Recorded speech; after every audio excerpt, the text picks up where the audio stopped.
ఓం విఘ్నేశ్వర నమః.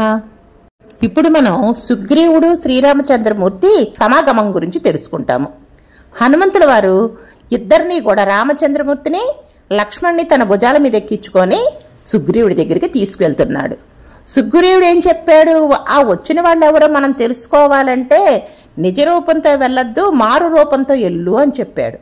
అక్కడికి వెళ్ళేటప్పటికల్లా సన్యాస రూపంలో వెళ్ళినాడు రాముల వారిని చూడంగానే అసలు రూపంలోకి వచ్చేసాడు. ఎందుకంటే ఆ శ్రీరామచంద్రమూర్తిని చూస్తే విష్ణుమూర్తి కనిపించాడు, వెంటనే మామూలు రూపంలోకి వచ్చాడు.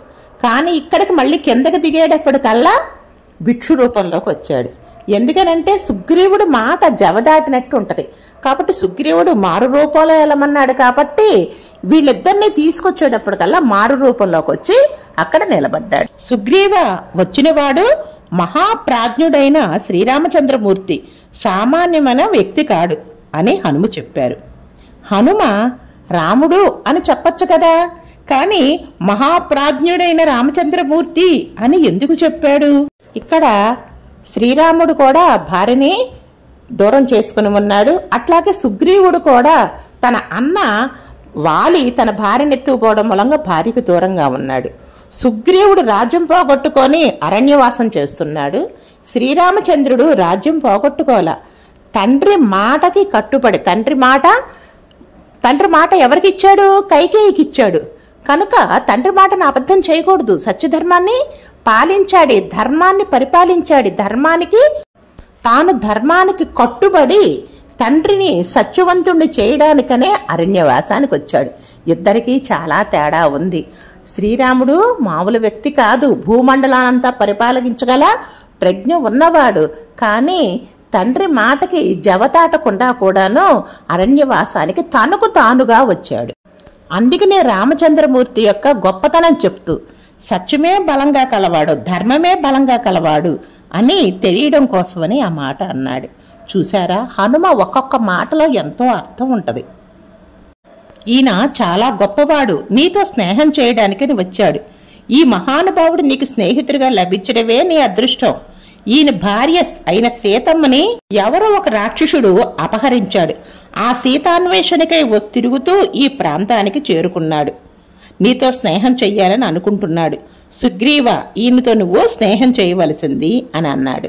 అప్పుడు సుగ్రీవుడు, మహానుభావ రామ, మీకు గొప్ప తపస్సు ఉంది, మీకు మంచి గుణాలున్నాయి, విశేషమైన ప్రేమాభిమానాలున్నాయి. ఎంత గుణవంతుడు, ఎంత ప్రేమ కలిగిన వాడు నాకు స్నేహితుడిగా లభించడం నా అదృష్టం. మీ స్నేహాన్ని దేవతలు ఇచ్చిన వరంగా నేను భావిస్తున్నాను అని అన్నాడు. రాముడితో స్నేహం చేయడం వలన సుగ్రీవుని జీవితం మారిపోతుంది. సుగ్రీవుడి జీవితానికి ఒక సార్థకత ఏర్పడుతుంది. సుగ్రీవుడు అంటే మంచి కంఠము కలవాడని అర్థం. సుగ్రీవుడు మంచి జ్ఞానంతో ప్రకాశిస్తూ ఉంటాడు.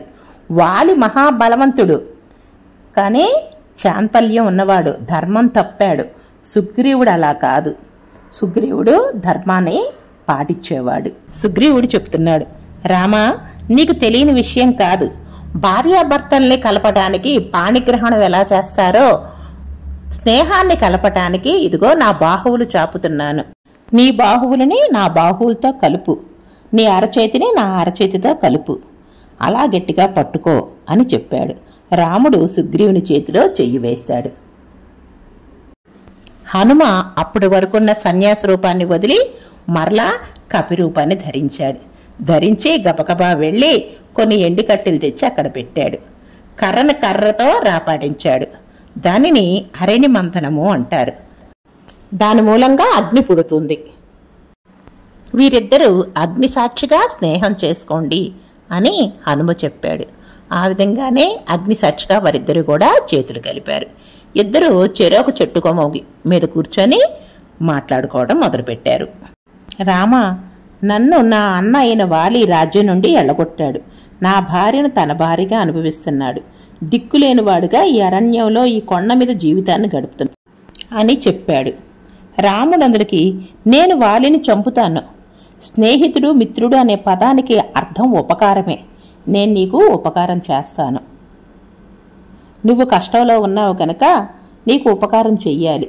నీవు బ్రతికి ఉండగా నీ భార్యను తన భార్యగా అనిపిస్తున్న వాలి ధర్మం తప్పాడు. ఇంతకన్నా పెద్ద దోషం ప్రపంచంలో ఇంకొకటి లేదు. అది విన్న సుగ్రీవునికి ఆనందానికి అంతులేదు. వాలి పేరు చెప్తేనే అందరూ భయపడిపోతారు. రాముడు వాలిని చంపుతానని మాట ఇచ్చాడు.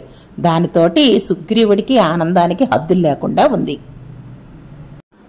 రాముడు, సుగ్రీవా, నేను నా భార్య సీతతోనూ తమ్ముడైన లక్ష్మణుతోనూ కలిసి అరణ్యవాసానికి వచ్చాను. నా భార్యను ఒక రాక్షసుడు అపహరించాడు. దాన్ని అడ్డుకున్న జటాయువు అనే పక్షిని కూడా సంహరించాడు అని చెప్పాడు. దానికి సుగ్రీవుడు, రామా, నువ్వేమీ బెంగ పెట్టుకోకు. కనపడకుండా పోయినా నీ భార్యను సీతమ్మను తీసుకొచ్చి ఇస్తాను. పాతాళ లోకంలో ఉండని స్వర్గలోకానికి తీసుకెళ్ళని ఎక్కడ దాచినే వెతికి నీకు అప్పగిస్తాను అని చెప్పాడు.